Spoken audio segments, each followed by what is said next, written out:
tugas anak gitu ya, tugas para anak. Nah ini dimanapun berada di dunia ini, dalam ayat ini mengatakan rendahkanlah dirimu. Tuh.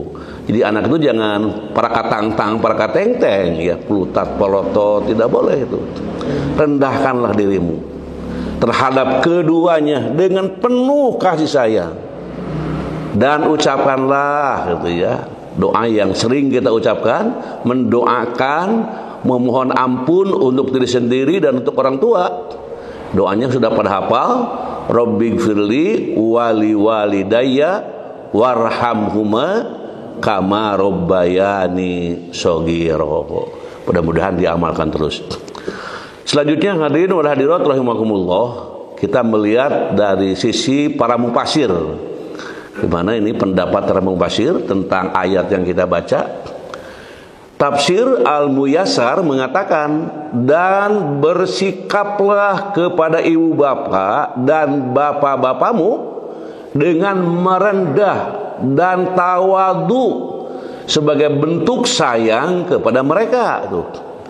Dan mohonlah kepada Tuhanmu agar berkenan menyayangi mereka berdua dengan rahmatnya yang luas semasa mereka masih hidup maupun setelah wafat, sebagaimana mereka dahulu bersabar dalam mendidikmu semasa masih kecil, yang tak berdaya lagi tak punya kekuatan.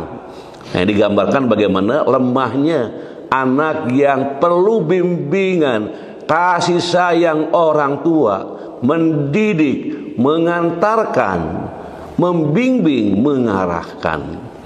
Itu pandangan tafsir yang pertama. Kemudian tafsir Jalalain, ini tafsir yang sudah kita baca sering ini, baik membaca judulnya ataupun isinya.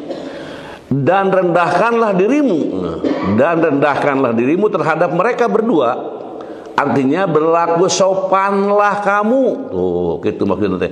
Di merendahkan diri itu berlaku sopan ke orang tua itu. Berlaku sopanlah kamu terhadap keduanya dengan penuh kesayangan, dengan sikap lemah lembutmu kepada keduanya, dan ucapkanlah, wahai Robku, kasihanilah mereka keduanya sebagaimana keduanya mengasihaniku sewaktu mereka berdua mendidik aku waktu kecil. Di bagaimana kasih sayang orang tua kepada anaknya ketika masih kecil gitu. Bahkan sudah remaja dewasa pun masih itu kasih sayang orang tua terus dilakukan. Bahkan sudah beranak pinak pun, sudah besar-besar anaknya, orang tua, yang namanya orang tua terus memperhatikan dan menyayangi anak-anaknya. Itu tadi tafsir Jalalain. Sedangkan tafsir yang lainnya dari Hidayatul Insan bi Tafsiril Quran, ayat ini menunjukkan cara hendak mencari pahala dari kedua orang tua. Tuh. Bicara hendak mencari pahala dari kedua orang tua, bukan karena takut atau berharap sesuatu dari keduanya, dan maksud-maksud lain yang tidak berpahala, baik di waktu mereka hidup atau sudah meninggal. Dari ayat ini dapat dipahami bahwa jika pendidikan yang diberikan ataupun yang diberikan dengan banyak, maka semakin bertambah pula haknya. Oleh karena itu, orang yang mendidik seseorang dalam urusan agama dan dunianya dengan pendidikan yang baik selain kedua orang tuanya, maka dia memiliki hak terhadap orang yang dididik. Orang yang dididik perlu mendoakan kebaikan kepadanya, karena melalui pendidikan darinya ia memperoleh banyak pengetahuan dan pengalaman. Di orang tua itu betul-betul memberikan pengetahuan, memberikan pengalaman. Bila salah ditegur di saat itu, bisa salah ucap dibetulkan saat itu, atau apapun ketika anaknya berulah, maka orang tua dengan penuh kasih sayang mengingatkan anak-anaknya. Ini luar biasa orang tua ini, luar biasa orang tua dalam mendidik anak-anaknya itu. Hadirin wal hadirat rahimakumullah, kita ingin melihat nilai-nilai pedagogis, nilai-nilai pendidikan. Gimana ini ayat hubungannya dengan soal pendidikan. Yang pertama, keteladanan dalam penghormatan dan taat kepada orang tua ini. Ayat ini menanamkan nilai pendidikan moral yang sangat penting. Jadi ini menanamkan, dalam bahasa lainnya menginternalisasikan nilai pendidikan moral yang sangat penting, yaitu hormat dan taat kepada orang tua. Dalam konteks pedagogis ini mendidik siswa agar menghargai sosok yang berperan dalam membesarkan dan mendidik mereka, yaitu orang tua sebagai guru pertama dalam kehidupan. Nah, jadi orang tua sebagai guru pertama, bahkan orang lain menyebutkannya guru pertama dan utama, karena taunya menyebutkan A, taunya menyebutkan ba, taunya menyebutkan bismillah, taunya membaca kata-kata ini itu misalnya ya, itu adalah orang tua yang mendidik.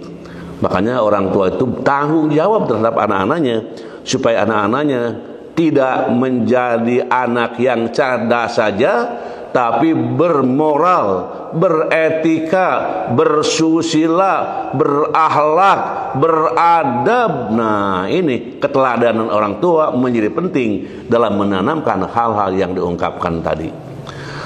Selanjutnya, hadirin wal hadirat rahimakumullah, penanaman nilai empati dan kasih sayang sejak dini. Ini perintah untuk merendahkan diri dengan penuh kasih sayang, mengajarkan pentingnya empati. Dalam pendidikan, empati menjadi dasar bagi pembentukan karakter siswa yang menghargai perasaan orang lain, termasuk kepada orang tua dan guru. Di anak itu dididik, dibimbing. Kalau di situ ada yang mendapatkan musibah misalnya, ada yang tidak hadir karena sakit, nah si anak didik yang hadir, yang lain yang tahu, dia dengan empati ya mendoakan, dengan empati datang melayat, dengan empati menjadi selalu perhatian kepada siapapun yang apabila ada sesuatu hal yang tidak diinginkan. Kewajiban guru, kewajiban orang tua, kewajiban dosen, kewajiban kiai, ustadz, ini menanamkan perasaan yang sangat dalam itu, dan kasih sayang harus disegerakan dan dibiasakan. Selanjutnya, hadirin wal hadirat rahimakumullah, kesadaran spiritual dan doa sebagai bagian dari pembelajaran karakter. Nah, ini kesadaran spiritual dan doa sebagai bagian dari pembelajaran karakter. Doa untuk orang tua dalam ayat ini menjadi bagian dari pendidikan spiritual. Ini membentuk kesadaran bahwa berbuat baik kepada orang tua tidak hanya melalui tindakan, tetapi juga dalam bentuk doa dan pengharapan kepada Allah. Jadi tidak hanya melakukan tindakan ataupun perbuatan ya, tapi jangan lupa bentuk doa dan pengharapan kepada Allah Subhanahu wa taala. Ini menjadi penting dalam pendidikan. Hadirin wal hadirat rahimakumullah, kita melihat berbakti kepada orang tua seperti apa atau apa itu. Nah, berbakti kepada orang tua. Bakti kepada orang tua memang selalu digandengkan dengan wujud ketaatan kepada Allah Subhanahu wa taala. Hal ini dibuktikan dari firman Allah dalam surat An-Nisa ayat 36, wa'budullaha wa la tusyriku bihi syai'a. bihi syai'an wa bil walidaini ihsana. Sembahlah Allah tuh, dan janganlah kamu mempersekutukannya dengan sesuatu apapun. Berbuat baiklah kepada kedua orang tua. Di berbuat baik kepada orang tua itu merupakan posisi kedua. Posisi pertama, hamba ini harus beribadah, harus menyembah hanya kepada Allah dan tidak menyembah kepada yang lainnya. Tuh gitu ya. Ini yang pertama, perintah beribadah, perintah menyembah. Yang kedua, perintah untuk berbuat baik kepada kedua orang tua. Jadi yang masih ada orang tua, beruntunglah gitu. Masih bisa bersua, bisa melihat senyumnya, bisa melihat obrolannya, mendengar obrolannya, bisa melihat segala gerak-geriknya, karena masih ada bersama-sama. Kalau sudah tidak ada, tetap berbuat baik kepada orang tua dengan akhlak yang baik, dengan kebiasaan yang bagus, dengan doa yang tulus. Ini adalah anak-anak yang perlu melakukan hal tersebut. Hadirin wal hadirat rahimakumullah, kewajiban berbuat baik kepada kedua orang tua disebutkan oleh baginda Nabi Muhammad SAW. An Abi Hurairah radhiyallahu anhu qala jaa rajulun ila Rasulillah sallallahu alaihi wasallam faqala ya Rasulullah man ahadun nas bi usni sahabati qala ummuka qala summan qala ummuka qala summan qala ummuka qala summan qala abuka. Rawahul Bukhari dan Muslim. Dari Abu Hurairah radhiyallahu anhu, sesungguhnya atau seseorang datang kepada Rasulullah dan berkata, wahai Rasulullah, kepada siapakah aku harus berbakti pertama kali? Nah, ini pertanyaan begitu mantap nih. Wahai Rasulullah, kepada siapakah aku harus berbakti pertama kali? Nabi Muhammad SAW menjawab, ibumu. Dan orang tersebut kembali bertanya, kemudian siapa lagi? Nabi menjawab, ibumu. Orang tersebut bertanya lagi, kepada siapa lagi? Jawabannya ibumu. Nah, pertanyaan yang terakhir baru untuk ataupun kepada orang ataupun ayahmu. Tuh. Jadi kalau kepada ibu lebih banyak diucapkan berbuat baik. Karena bagaimanapun ibu itu ya orang yang mengandung, terus apa? Melahirkan, terus menyusui selama 2 tahun itu. Jangan dikira itu yang namanya ibu itu menyusui 2 tahun. Walaupun ada ibu-ibu muda, saya mah enggak 2 tahun katanya, takut susu saya rusak gitu ya. Itu kalau sayang pada anak mah enggak begitu. Kenapa? Karena ini kan demi anak gitu ya. Memang untuk siapa lagi gitu? Kalau bukan untuk anaknya, dan kalau susu itu untuk siapa? Anaknya dan ya anaknya yang paling utama gitu di situ ya. Bagaimanapun ini penting. Jadi ibumu tuh baru bapamu. Nah ini. Di para anak ini mesti hormat pada ibu, terus hormat dekat dengan ibu, jangan sakiti ibu. Dan bila ibu tersakiti, ibu tidak memperlihatkan kesedihan, tapi hatinya tetap menangis melihat anaknya yang agak kurang bagus bertindak kepada ibunya. Nah ini hadis riwayat Bukhari dan Muslim. Selanjutnya hadirin, kita harus berbakti kepada orang tua karena mereka telah banyak berkorban demi merawat dan mendidik kita tanpa mengenal lelah. Terutama seorang ibu yang sudah mengandung 9 bulan tuh. Dikiranya mengandung 9 enteng gitu ya. Halo? Jangankan mengandung 9 bulan, bawa bata aja, bata merah gitu ya, oleh bapak-bapak, simpan di depan itu, di bawah apa? Di bawah dada, dibawa kemana-mana. Bisa nggak Pak Opik? Ya mungkin kewalahan.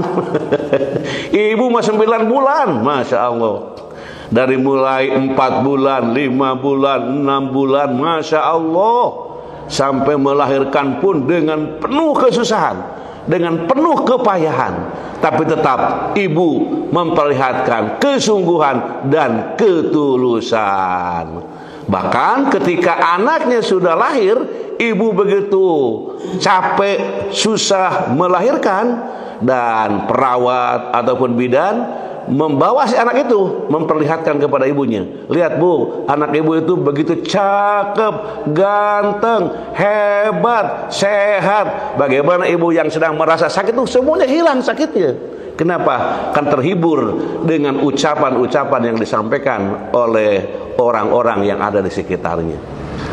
Begitu juga perjuangan ayah. Nih, ayah juga berjuang nih. Perjuangan ayah yang tidak mengenal lelah dalam mencari nafkah, melawan berbagai tantangan demi mencukupi kebutuhan keluarganya.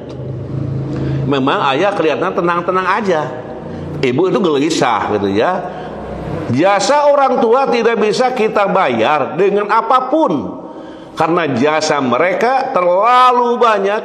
Mulai kita baru lahir sampai kita dewasa, mereka melakukan ini dengan ikhlas, tanpa memikirkan imbalan apapun dari seorang anak. Yang diinginkan orang tua hanya kita selalu berbuat baik, patuh dengannya, dan segala yang ada diajarkan kepada kita dilakukan. Di orang tua tidak banyak tuntutan kepada anaknya. Orang tua hanya ingin anak itu saleh, anak itu sehat, anak itu akur, ya, suami istri akur. Halo, kalau kita berziarah ke orang tua yang masih ada, ya, suami istri itu perlihatkan kemesraan di hadapan orang tua itu, supaya orang tua itu bangga. Jangan laki manyun, perempuan manyun di hadapan kedua orang tua. Orang tuanya mikir apa-apaan ini, datang ke sini bawa manyun semululu. Tuh kan, itu hal yang perlu untuk dijauhkan sejauh-jauhnya. Selanjutnya, hadirin hadirat rahimakumullah, dalam kitab Al-Adab Al-Mufrad, ya, ada riwayat yang menyatakan Imam Al-Asy'ari berkata, sebagian dari menghormati Allah adalah dengan menunjukkan rasa hormat kepada orang yang tua. Tuh, ini, jadi dengan menunjukkan rasa hormat kepada orang yang tua. Kalau terima orang tua, ya, orang yang tua. Menghormati kedua orang tua adalah hal yang sangat penting, karena mencerminkan penghargaan atas pengorbanan dan kasih sayang yang telah mereka berikan sepanjang hidup kita.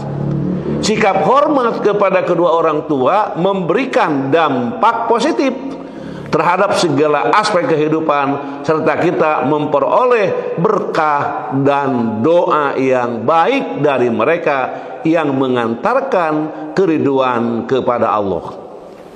Yang orang tua khawatir itu takut anak tidak mendoakan. Anak banyak tapi satu pun tidak mendoakan. Sudah meninggal dunia, cuma ribut di warisannya saja, nggak doanya tidak. Nah, ini hal-hal yang tidak menyenangkan, tidak membanggakan, dan tidak membahagiakan.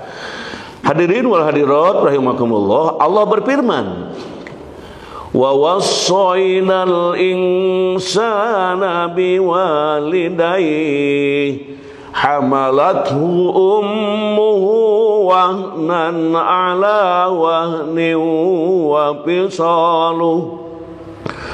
fisaluhu fi amaini an ishkur li wa liwalidayk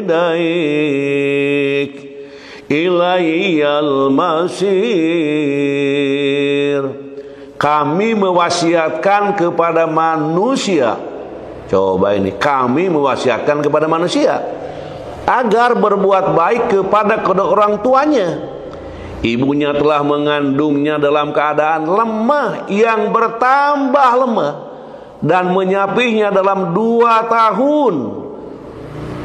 Itu ya, wasiat kami, bersyukurlah kepadaku dan kepada kedua orang tuamu, hanya kepadaku kamu kembali.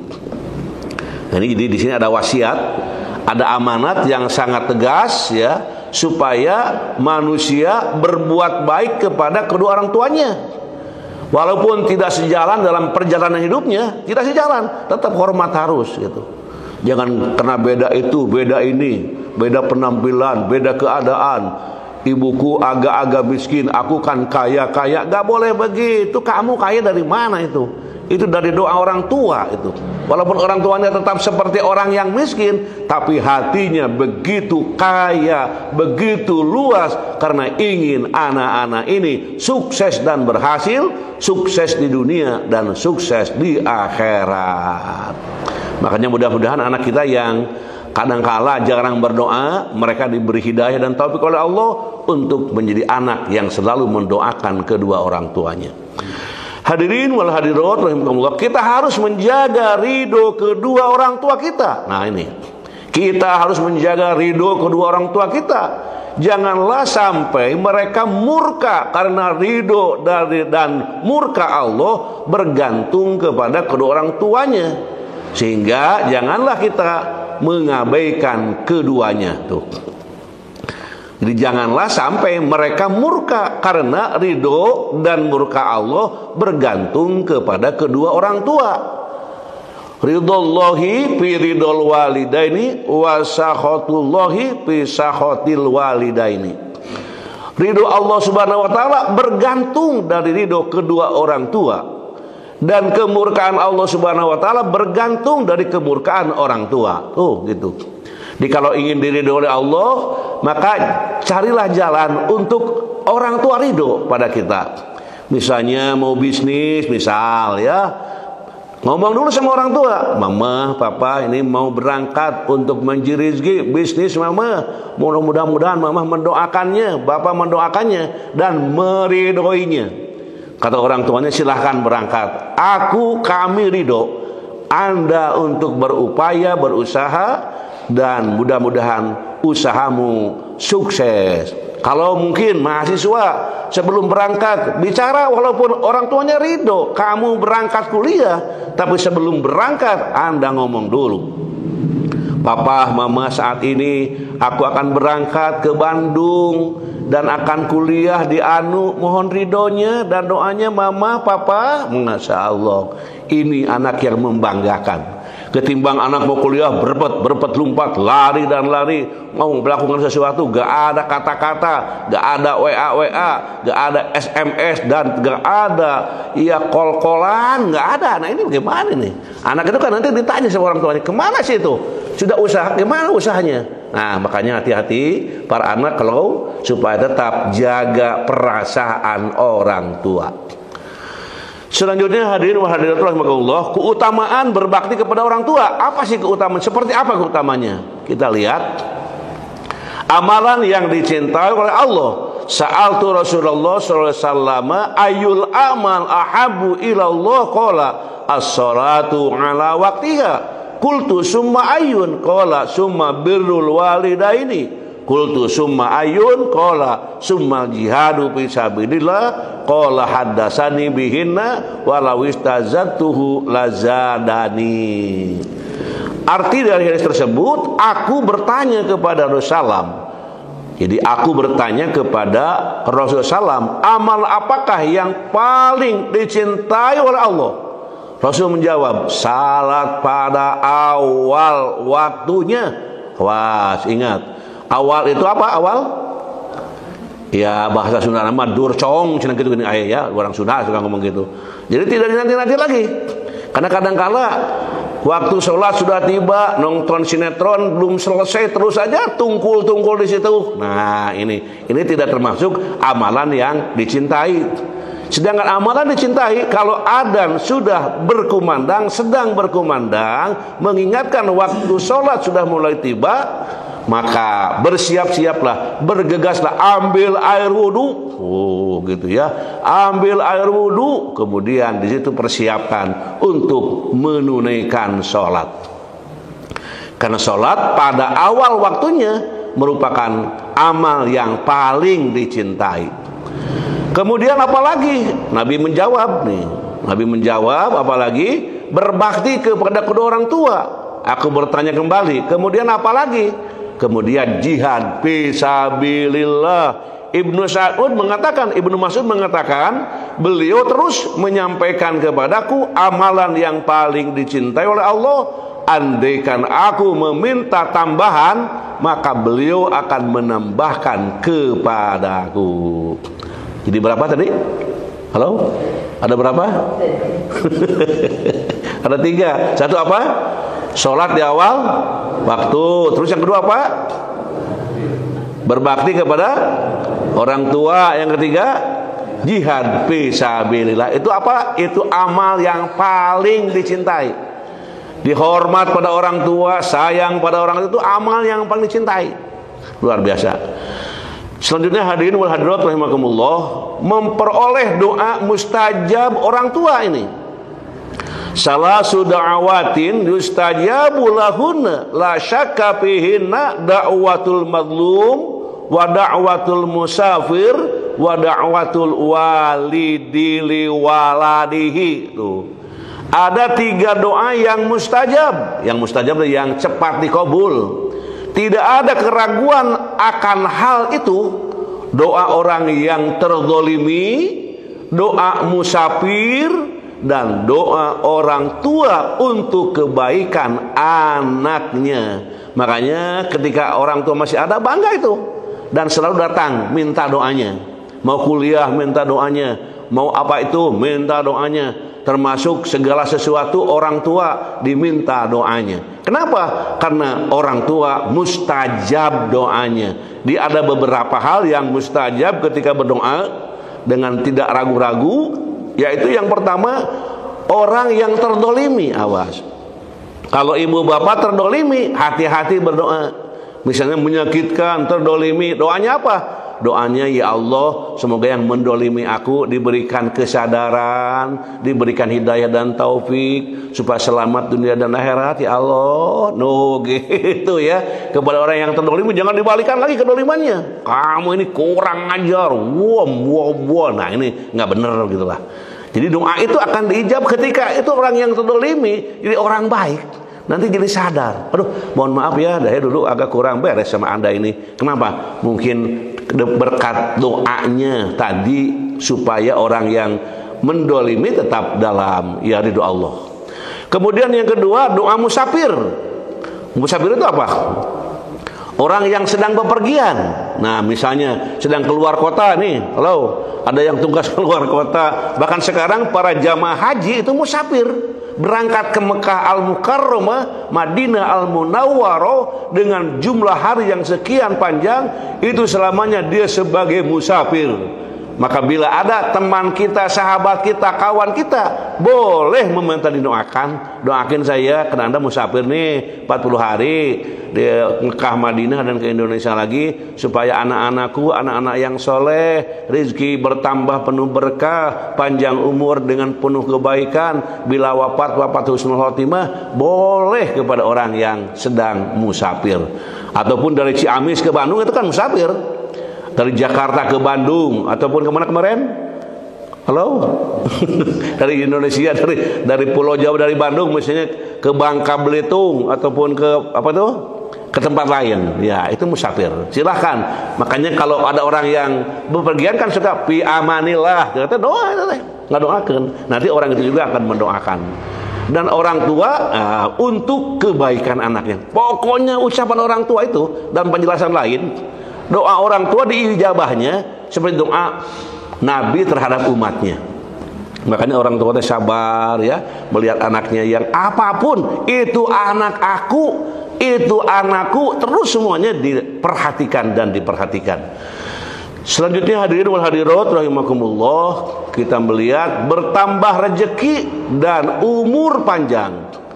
An Anas bin Malik qala Rasulullah, man ahabba ayyamudda lahu fi umrihi wa ayyuzada lahu fi rizqihi fal yabarra walidayhi wal yasil rahimahu. Ini hadis riwayat Ahmad. Dari Anas bin Malik radhiyallahu anhu, Rasulullah bersabda, siapa yang ingin dipanjangkan umurnya dan ditambahkan rezekinya, maka hendaknya ia berbakti kepada kedua orang tuanya dan menyambung silaturahim. Kalau apa tadi? Kalau ingin panjang umur, siapa yang ingin panjang umurnya? Kan umumnya orang ingin panjang umur.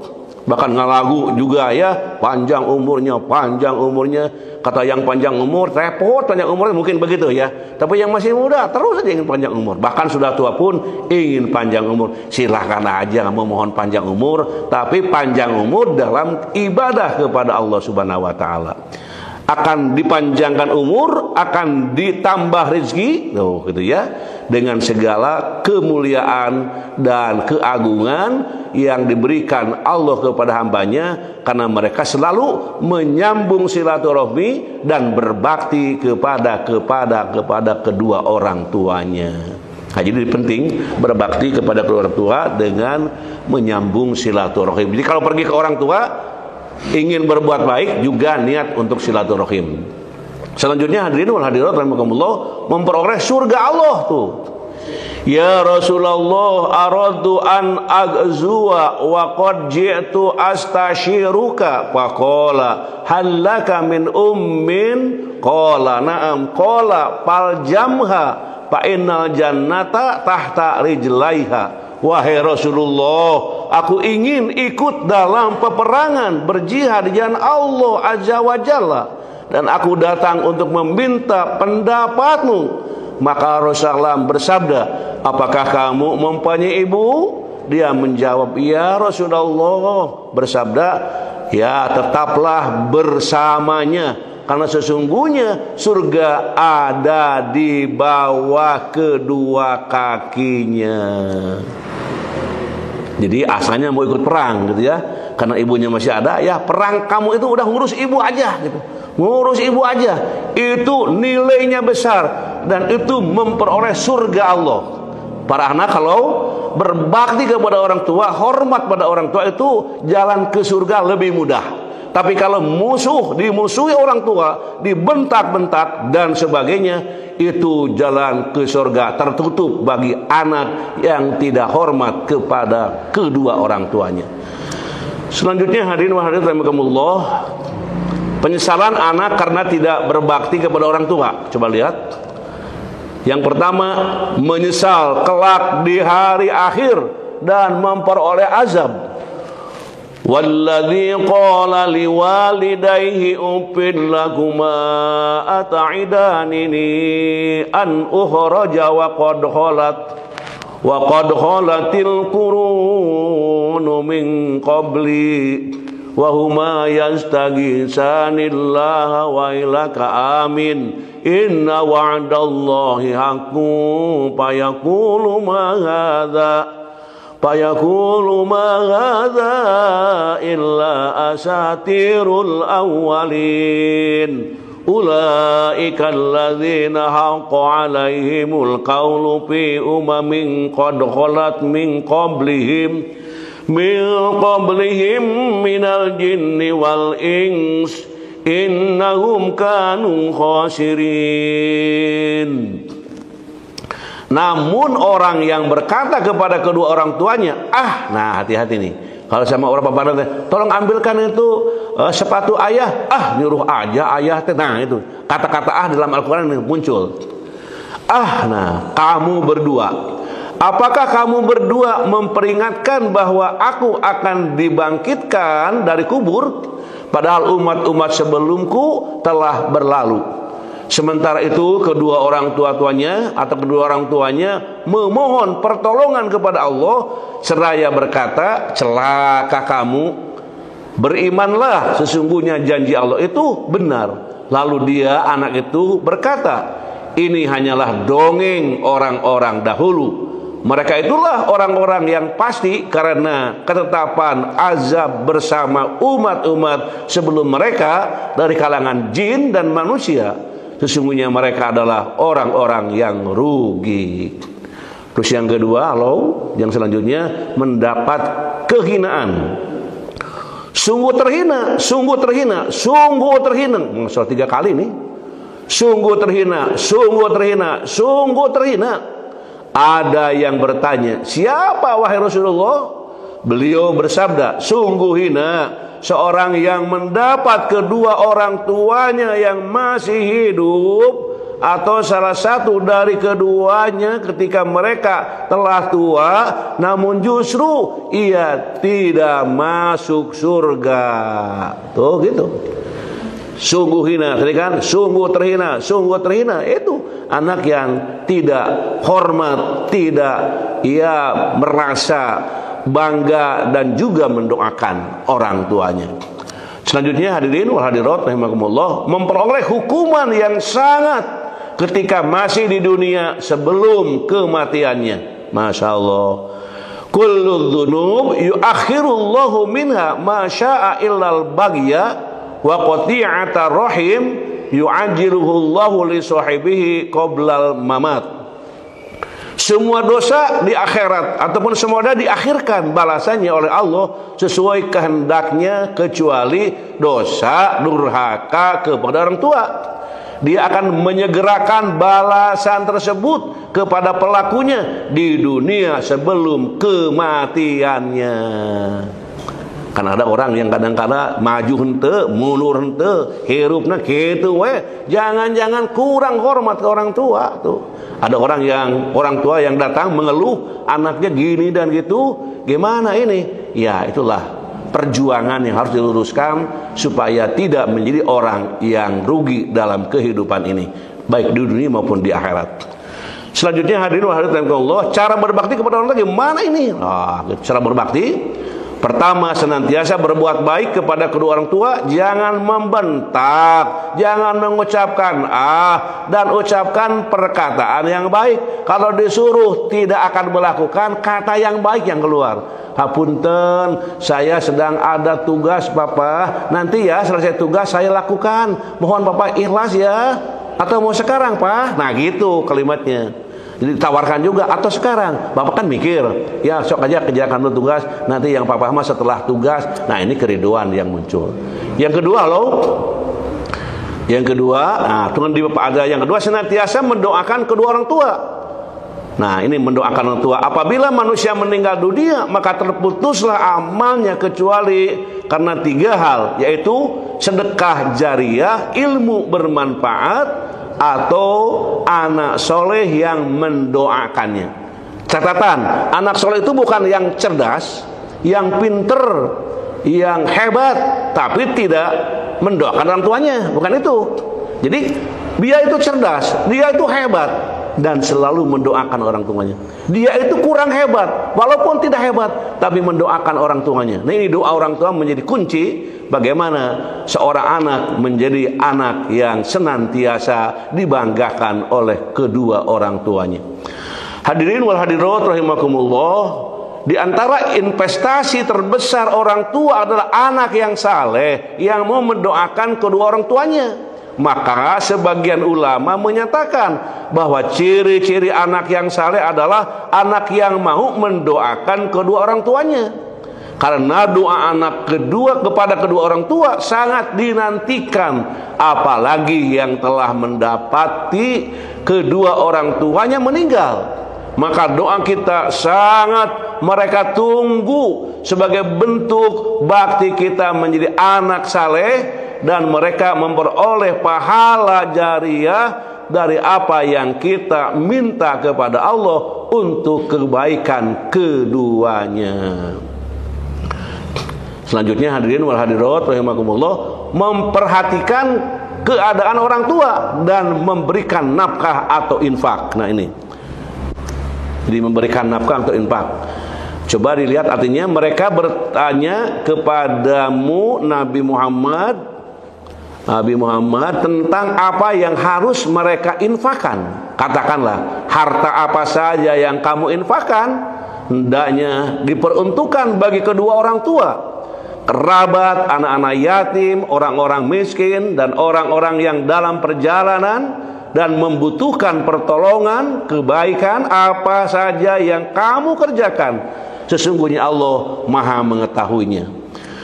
Hadirin wal hadirat rahimakumullah, tidak durhaka kepada orang tua. Al-isyrak billah wa uququl walidain wa qatlun nafsi wa syahadatu zur.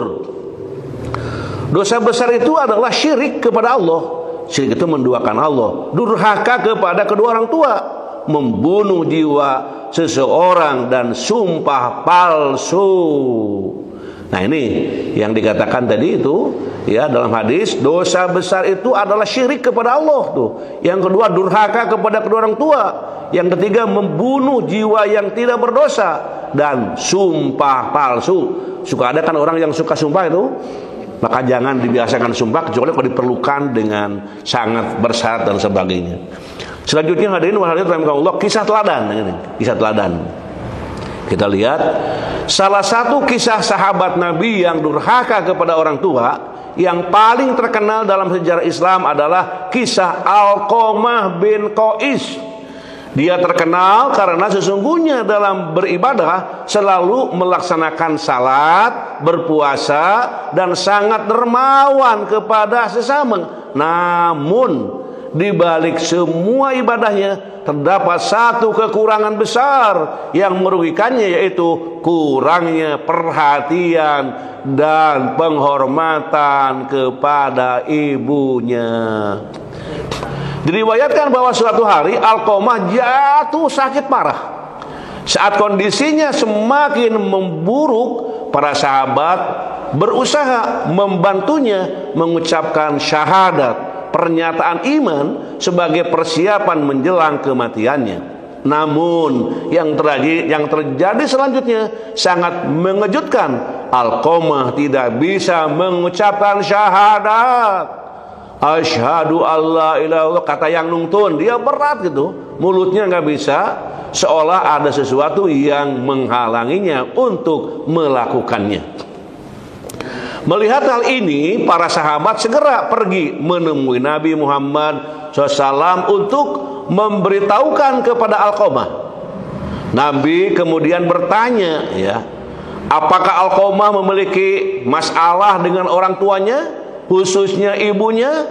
Para sahabat menjelaskan bahwa Alqamah sering mengabaikan ibunya dan tidak menunjukkan rasa hormat yang pantas kepadanya. Nabi Muhammad memerintahkan mereka untuk membawa ibu Alqamah.